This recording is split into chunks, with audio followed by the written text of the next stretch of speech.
শিক্ষক সাসপেনশনের প্রতিবাদে শিলিগুড়িতে অখিল ভারতীয় রাষ্ট্র শৈক্ষিক মহাসংঘের ডেপুটেশন। কেরালায় এক শিক্ষককে সাসপেন্ড করার প্রতিবাদে শিলিগুড়ি মহকুমা শাসকের দপ্তরে ডেপুটেশন দিল অখিল ভারতীয় রাষ্ট্রীয় শৈক্ষিক মহাসংঘ।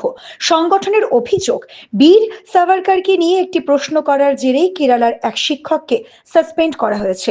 সংগঠনের তরফে জানানো হয়, কেরালার এক উচ্চ প্রাথমিক বিদ্যালয়ের শিক্ষক শ্রী গুরুপ্রসাদ রায় একটি কুইজ প্রতিযোগিতায় ভারতের স্বাধীনতা সংগ্রামীদের নিয়ে প্রশ্ন করেছিলেন।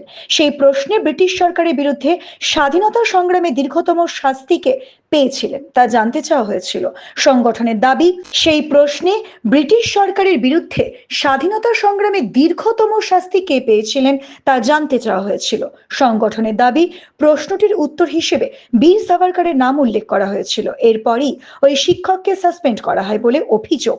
সংগঠনের বক্তব্য, শুধুমাত্র বীর সাভারকরের নাম উল্লেখ করার কারণে একজন শিক্ষককে সাসপেন্ড করা অনুচিত, তাই তার সাসপেনশন অবিলম্বে প্রত্যাহারের দাবিতে এদিন শিলিগুড়ি মহকুমা শাসকের দপ্তরে স্মারকলিপি জমা দেওয়া হয়।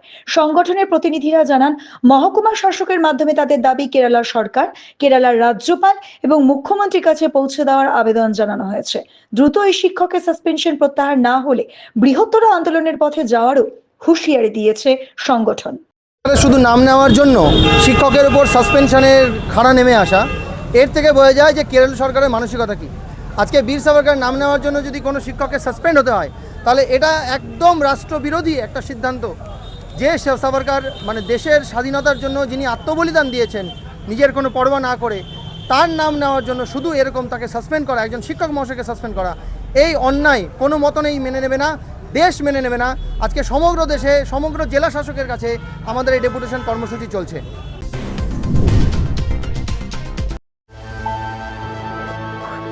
আপনারা দেখছেন সময় বাংলা, সময়ের সাথে সবার পাশে।